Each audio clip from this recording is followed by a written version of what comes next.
በስመ አብ ወወልድ ወመንፈስ ቅዱስ አሐዱ አምላክ አሜን።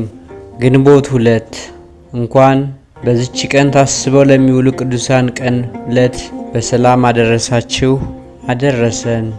ግንቦት 2 ቀን በዚች ቀን ታስበው የሚውሉ ቅዱሳንን ስንክሳር እናሰማለን።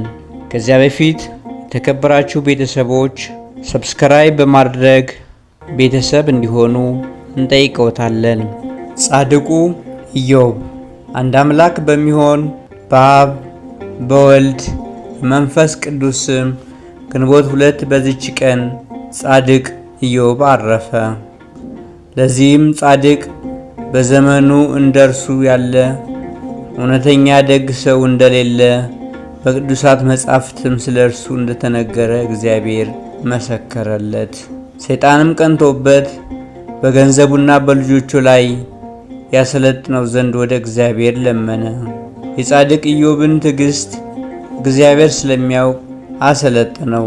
ለመጪ ትውልድ አርአያና ምሳሌ እንዲሆን ፈቀደለት። ስለ እርሱም ሐዋርያ ያዕቆብ በመልእክቱ እነሆ የጻድቅ ኢዮብን ትዕግስቱን ሰምታችኋል አለ።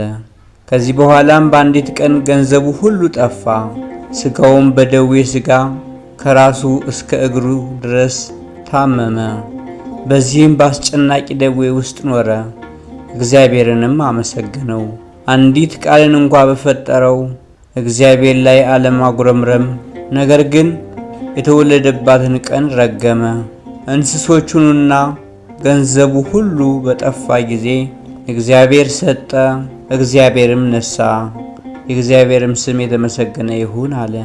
በዚህ መከራ በነበረበት ዘመናት በተራራ ላይ ተጥሎ ሳለ የወዳጆቹና የሚስቱ ዘለፋ በዝቶበት ነበረ።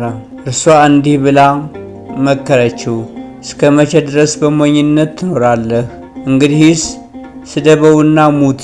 ዳግመኛ እግዚአብሔርን ደጅ ጠናዋለሁ፣ መከራውንም እታገሳለሁ፣ የቀድሞ ኑሮዬን ተስፋ አደርጋለሁ ትላለህን? አለችው። እንዲህስ እንዳትል፣ ከዚህ ዓለም እነሆ ስም አጠራርህ ጠፋ።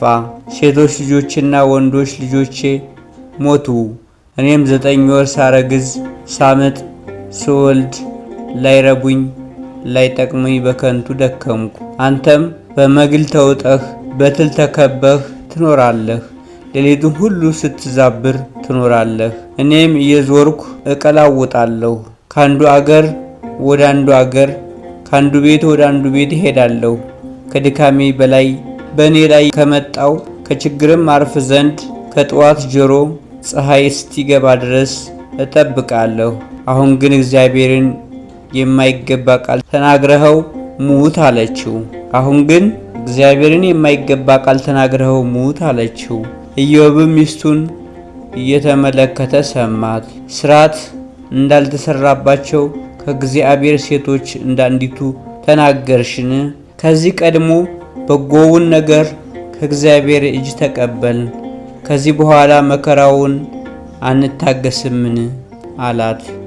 በዚህ ባገኘው መከራ ሁሉ ኢዮብ ጌታን የበደለው በደል የለም።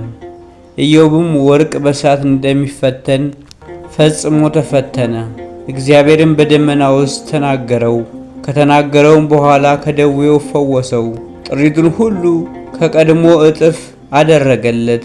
ሌሎች ልጆችንም ሴቶችና ወንዶችን ሰጠው።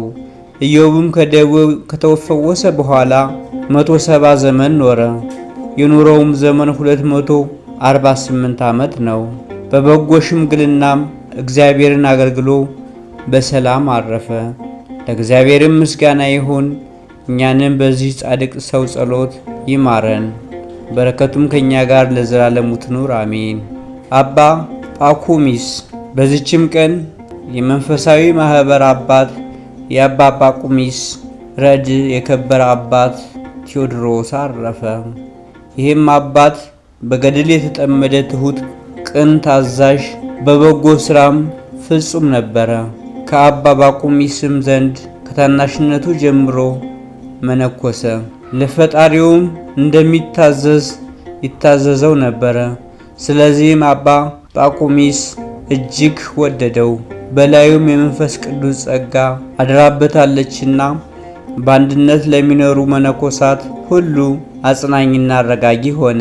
ጥበብና እውቀት የነበረውና በዕድሜው ሕፃን ሆኖ ሳለ አባ ጳኩሚስ ገሳጭና መካሪ አድርጎ ሾመው። ከአባ ጳኩሚስም እረፍት በኋላ በአባቱ በአባ ጳኩሚስ ፈንታ አበምኔት ሆኖ ተሾመ።